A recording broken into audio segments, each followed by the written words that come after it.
কাছাড় ভাই, আমরা যে এই যে দেশের ক্রিকেটের হালচাল নিয়ে কথা বলছিলাম, বিসিবি নিয়ে কথা বলছি, এই যে বাংলাদেশ বিশ্বকাপে যেতে পারছে না, এটা নিয়েও নানা রকমের কথা আছে। অনেকে বুলবুল ভাইকে দোষ দিচ্ছেন, অনেকে অনেক বাংলাদেশের কূটনৈতিক ব্যর্থতা বলছেন। এই যে পরিচালক মণ্ডলী এবং বিসিবির যে কমিটিটা এই বিশ্বকাপে বাংলাদেশের খেলতে না যাওয়ার পেছনে তাদের আসলেই কি কূটনৈতিক দক্ষতার মানে তাদের কি কূটনৈতিক ব্যর্থতা এটা, নাকি হচ্ছে এখানে অন্য কোনো ওই যে অনেকে বলছেন রাজনৈতিক ফাঁদ ছিল, বা ভারতীয়দের একটা ভারতীয়রাই চায়নি বাংলাদেশ সেখানে যাক, এই ধরনের কথাও উঠেছে। ভারত শুরু থেকেই চায়নি বাংলাদেশ বিশ্বকাপ খেলতে ভারতের যাক, এই ধরনের একটা কথাও হয়েছে। আপনি কোনটা প্রেফার করেন? না, কূটনীতিক ব্যর্থতা তো ক্রিকেট বোর্ডের অবশ্যই ছিল, মানতে হচ্ছে, কোনো সন্দেহ নেই। কারণটা হলো যে আমি ছোট্ট একটা উদাহরণ দিচ্ছি আপনাকে, তাহলে দেখবেন যে বাংলাদেশের সঙ্গে ভারতের যে সম্পর্ক এখন, আপনি রাষ্ট্রীয় সম্পর্ক, সামাজিক সম্পর্ক বা দু দেশের মধ্যে যে আপনার যে সম্পর্কটা, তার চেয়ে বাজে সম্পর্ক কিন্তু আপনার রয়েছে পাকিস্তানের সঙ্গে। কিন্তু পাকিস্তান এবং ইন্ডিয়া কিন্তু ঠিকই আপনি ক্রিকেট খেলছে। তার মানেটা কি, যে তারা ওই দিক থেকে তারা ঠিকই রয়েছে, কিন্তু যখনই এটা ব্যাপারটা হলো যে ক্রিকেট খেলার, বা যখন ব্যাপারটা হলো যে দু দেশের স্বার্থ সংরক্ষণের বিষয়টা, সেখানে কিন্তু আপনি দু দেশই কিন্তু ছাড় দিয়েছে। এবং তারা একটা হাইব্রিড মডেল, একটা নতুন আবিষ্কার করে ফেলেছে, যে ভারতের মাটিতে গিয়ে পাকিস্তান খেলবে না, বা ভারত পাকিস্তানের মাটিতে গিয়ে খেলবে না, কিন্তু তারা নিরপেক্ষ একটা ভেন্যুতে খেলবে।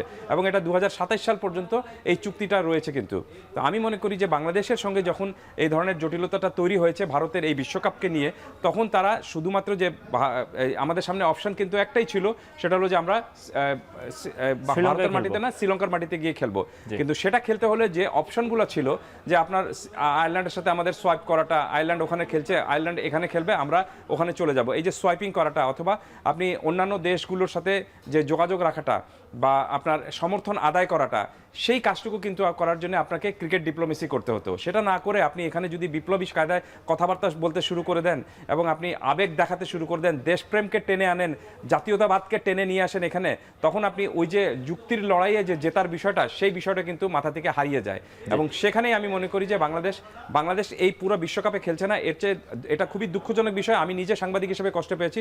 2007 সাল থেকে সবগুলো বিশ্বকাপ, আমি টি-20 বিশ্বকাপ আমি কভার করেছি, কিন্তু এই বিশ্বকাপ আমি কভার করতে পারবো না। আমি নিজে অ্যাক্রেডিটেশনও করেছি, কিন্তু এখন পর্যন্ত অ্যাক্রেডিটেশন, আজকে 26 জানুয়ারি, অ্যাক্রেডিটেশনের কোনো খবর আছে কিনা সেটাও আমরা কিন্তু জানি না। অ্যাক্রেডিটেশন আসলেও যেহেতু বাংলাদেশ খেলছে না, এখানে আমি যেতে পারবো না। তো সাংবাদিক হিসেবে যখন আমার এই কষ্ট, তাহলে এই বিশ্বকাপকে কেন্দ্র করে যেসব ক্রিকেটাররা যে স্বপ্ন দেখেছিলেন, তাদের সেই স্বপ্নটা ভেঙে গেছে, তাদের সব কষ্টটা কতদূর, সেই কষ্টটুকু কিন্তু আমি অন্তত বুঝি, সাংবাদিক হিসেবে আমি অন্তত বুঝি, সেই দুঃখটা কিন্তু আমার রয়েছে। তো সেটাও কিন্তু আপনার ক্রিকেট বোর্ডকে খুবই সেন্সিটিভ কায়দায় সেটা দেখা উচিত ছিল। সেটা তারা দেখছেন কিনা আমি জানি না এখন পর্যন্ত, বা ক্রিকেটারদের সাথে তারা, আমি মনে করি যে এই দুঃখজনক বিষয়টা তারা ম্যান টু ম্যান ক্রিকেটের সাথে কিন্তু তাদের আলোচনা করার কথা ছিল।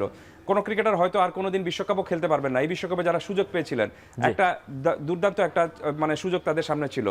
বিষয়টা হলো যে আপনি লড়াই করবেন, কিন্তু আপনাকে দেখতে হবে যে আপনি দিন শেষে জিতবেন কিনা। আপনি শুধু কথার লড়াইয়ে জিতবেন, নাকি সত্যিকার অর্থেই আপনি বাস্তবের যে লড়াইটা থাকে সেই লড়াইয়ে জিতবেন। আমি মনে করি যে বাংলাদেশ এখানে যে ভুলটা করেছে ক্রিকেট বোর্ড, সেটি হলো যে তারা শুধুমাত্র কথার লড়াইয়ে জিততে চেয়েছিল, কিন্তু তারা দিন শেষে যে একটা ওয়ার জিততে হবে, সেই ওয়ারটা তারা জিততে পারেনি। তারা ব্যাটেল হেরেছে, কিন্তু এবং এই ব্যাটেলে তারা ছোট ছোট ব্যাটেলে জিতেছে কথাবার্তা বলে, কিন্তু দিন শেষে কিন্তু ওয়ারটা তারা হেরে গিয়েছে। এবং এই বিশ্বকাপ না খেলার দুঃখটা আমি মনে করি যে অনেক দিন রয়ে যাবে। এবং এই পুরো বিষয়টাতে বাংলাদেশ, আমি শুরুর দিন থেকে একটা বিষয় বলে আসছিলাম যে আপনি অবশ্যই ভারতের মাটিতে খেলাটা এই মুহূর্তে আমাদের জন্য কোনো মতেই নিরাপদ নয়, এবং কোনো মতেই এটা আপনি লজিক্যাল নয়। কিন্তু এই জিনিসটার জন্য আইসিসিকে বা অন্যান্য ক্রিকেট বোর্ডে যারা রয়েছে, তাদেরকে আপনি প্রতিপক্ষ বানানোর কোনো কিছু নেই, তাদের সমর্থন আদায় করতে হবে। আমি মনে করি যে সেই জায়গায় বাংলাদেশ ক্রিকেট বোর্ড ভুল করেছে, এই ডিপ্লোমেসিতে তারা 100% পরাস্ত হয়েছে।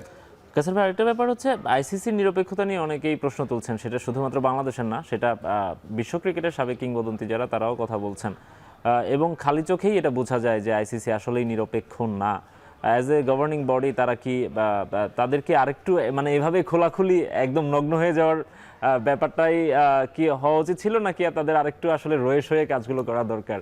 দেখুন, আইসিসিতে এখন মানুষকে দেখানোর জন্য হলেও আইসিসিকে এখন বলা হয় যে ইন্ডিয়ান ক্রিকেট বোর্ড, এটা ইন্টারন্যাশনাল ক্রিকেট কাউন্সিল আর না। কারণটা হলো যে আপনি আইসিসির পরিচালক, আপনি প্রেসিডেন্টকে, আইসিসির প্রেসিডেন্ট হলেন গিয়ে আপনার ভারতীয় স্বরাষ্ট্রমন্ত্রীর ছেলে, অমিত শাহর ছেলে জয় শাহ। এবং আরেকটা বড় বিষয়টা হলো যে আইসিসির যে পরিচালনা বোর্ড রয়েছে, সেখানে আপনি দেখবেন যে ডিসিশন মেকিংয়ে যে 7টা স্তর রয়েছে আইসিসির, এই 7টা স্তরে কিন্তু সবগুলোতে কিন্তু আপনার ইন্ডিয়ান ওরিয়েন্টেড লোকজন বসে রয়েছেন, যারা কিন্তু ডিসিশনগুলো দেন।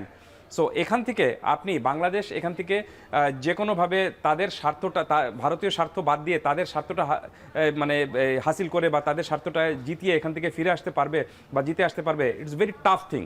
তো এই টাফ থিংয়ে যখন আমি মনে করি যে এই টাফ লড়াইটা যখন আপনি জিততে নামছেন বা লড়তে নামছেন, তখন আপনাকে কি করতে হবে যে আপনাকে অন্যান্য যে সাপোর্ট যারা রয়েছে তাদের সাপোর্টটা আদায় করতে হবে। কিন্তু সেই সাপোর্টগুলো বা সেই সমর্থনগুলো আদায় করার জন্য যে আপনার কূটনৈতিক চ্যানেলে এগোনোর একটা বিষয় ছিল, আমার কাছে মনে হচ্ছে না যে বাংলাদেশ ক্রিকেট বোর্ড সেই পর্যায়ে এগিয়েছিল। বিষয়টা তৈরি হয়েছে জানুয়ারির 3 তারিখ থেকে এবং সিদ্ধান্তটা এসেছে জানুয়ারির 22 তারিখে। এই যে মাঝখানে আপনি 17-18 দিন, এই 18 দিন আপনি কিন্তু এনাফ টাইম, আপনি অনেক সময় পেয়েছিলেন, কিন্তু আপনি এই এনাফ সময়ে আপনি কূটনৈতিক চ্যানেলে অথবা অন্যান্য বোর্ডের সঙ্গে কিভাবে আলাপ আলোচনা করেছেন বা তাদেরকে সন্তুষ্ট করতে পেরেছেন কিনা, বা আপনার দাবি যে লজিক্যাল ছিল সেটা আপনি প্রতিষ্ঠিত করতে পেরেছেন কিনা, এক্সেপ্ট পাকিস্তান ছাড়া অন্য কারো কাছে কিন্তু আপনি সেটা প্রমাণ করতে পারেননি বা প্রতিষ্ঠিত করতে পারেননি। তো আমি মনে করি যে এটা ক্রিকেট বোর্ডের অনেক বড় একটা ব্যর্থতা, এবং এই ব্যর্থতা নিয়ে তারা সামনে শিক্ষা নিয়ে সামনে এগোবে, যে সামনের লড়াইয়ে যদি আমাকে এরকমভাবে জিততে হয় তাহলে শুধুমাত্র কথার লড়াইয়ে বিপ্লবী হলে চলবে না। আপনি ডাক দিলেই যে কোনো সমস্যা তৈরি হলে যে আপনি এই রাজুতে আয় অথবা এই শাহবাগ আন্দোলন করো, আপনি কখনোই কিন্তু এরকমভাবে সমাধান করা সম্ভব না। আপনাকে কূটনৈতিক চ্যানেলের সমস্যা কূটনৈতিক চ্যানেলে কিন্তু সমাধানটুকু করতে হবে। শুধুমাত্র কথার লড়াইয়ে জিতে আপনি কখনোই এরকমভাবে জিততে পারবেন না। সেই শিক্ষাটা বাংলাদেশ এখান থেকে নিয়েছে এবং অনেক বড় একটা, আমি মনে করি যে মূল্য দিয়ে কিন্তু এই শিক্ষাটা নিয়েছে। কাছের ভাই, আমরা বলছিলাম যে এই যে বাংলাদেশ বিশ্বকাপটা খেলতে পারলো না, আপনি বলছিলেন যে অনেক বড় ক্ষতি হয়ে গেল। আসলে এই ক্ষতির পরিমাণটা কেমন, এটা একটা ব্যাপার। অনেকেই বলছেন যে দেশের ক্রিকেট একেবারে শেষ, হ্যাঁ ক্রিকেট ধ্বংস হয়ে গেছে। আসলে কি দেশের ক্রিকেট ধ্বংস হয়ে যাচ্ছে কিনা? না, আমি মনে করি না সেটা। আপনি দেশের একটা বিশ্বকাপ না খেললে দেশের ক্রিকেট ক্ষতিগ্রস্ত অবশ্যই হবে, কোনো সন্দেহ নেই, কিন্তু আপনি ধ্বংসের মুখে পড়ে গেছে বাংলাদেশ ক্রিকেট আর উঠে দাঁড়াতে পারবে না, বাংলাদেশ ক্রিকেট শেষ, আমাদের আর কোনো সুযোগ নেই, আই ডোন্ট বিলিভ ইট। আমার কাছে মনে হচ্ছে না এই ধরনের কোনো ঘটনা ঘটবে বা এই ধরনের কোনো কিছু রয়েছে, বাট চ্যালেঞ্জটুকু বাড়বে। আমি জিনিসটাকে এভাবে নিতে চাই যে আপনি এখন এর পরবর্তীতে যে দ্বিপাক্ষিক সিরিজ বাংলাদেশের সঙ্গে রয়েছে, সেই দ্বিপাক্ষিক সিরিজগুলো বাংলাদেশ যেন নির্ভেজালভাবে করতে পারে। এক্সেপ্ট ভারত আসবে না, আপনাকে বাস্তবতাটা মানতেই হবে যে ভারত এই মুহূর্তে সেপ্টেম্বরে যেটা আসার কথা ছিল, আমি জানি না পলিটিক্যাল গভর্নমেন্ট যখন আসবে তখন তাদের সাথে ভারতের সম্পর্কটা কী হবে, এবং সেই সম্পর্কের পরিপ্রেক্ষিতে হয়তো ভারত আসতে পারে, সেটা পরের বিষয়। কিন্তু এখন আপনাকে দেখতে হবে যে আমাদের এরপরে যে দ্বিপাক্ষিক সিরিজ যাদের সাথে রয়েছে, আপনি নিউজিল্যান্ড রয়েছে, অস্ট্রেলিয়া রয়েছে, তারা যেন বাংলাদেশে আসতে এবং তাদের দেশে বাংলাদেশ যেন যায়, এই বিষয়টা যেন কোনো ধরনের বাধাগ্রস্ত না হয়, এবং সেই চ্যালেঞ্জ এখানে কি আইসিসির বাধা দেওয়ার সুযোগ আছে, বা ওই বোর্ডগুলোকে কনভিন্স করার বা ওই বোর্ডগুলোকে কিছু বলার যে মানে বাংলাদেশকে যেন ইনভাইট না করে, এই ধরনের কোনো কিছু হওয়ার সুযোগ আছে? Simple equation, ICC is directed by India. So Bharat যদি চায় তাহলে কিন্তু তারা করতেই পারে, এবং সেই ধরনের সমস্যা যে আসবে সেটাও আমি মনে করি যে বাংলাদেশ ক্রিকেট বোর্ডকে চিন্তাটুকু করতে হবে, এবং ওই বোর্ড টু বোর্ড আলোচনাটুকু করতে হবে, এবং তাদের মধ্যে আন্ডারস্ট্যান্ডিংটা সেরকমভাবে রাখতে হবে যাতে এই একটা বিষয়টা যেটা ঘটেছে এটার সাথে আমাদের সাথে দ্বিপাক্ষিক সিরিজের কোনো জটিলতা যেন না পড়ে, এই চ্যালেঞ্জটুকু তাদেরকে নিতে হবে। ক্রিকেট বোর্ডের কর্মকর্তা যারা রয়েছেন তারা এত যে কথাবার্তা বলেন, এত পক করেন, এটা না করে তাদের উচিত এই জিনিসগুলি এখন আপনার ফাইনালাইজ করা এবং এই জিনিসগুলি আপনাকে চূড়ান্ত করা এবং নিশ্চিত করা।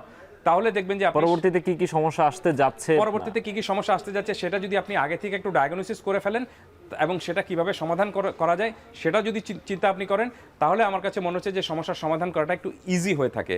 সো চ্যালেঞ্জটুকু বাংলাদেশ দলের সামনে রয়েছে, কিন্তু এই বিশ্বকাপ না খেললে বাংলাদেশ ক্রিকেট ধ্বংস হয়ে যাবে, অন্তত আমি সেটা বিশ্বাস করি না।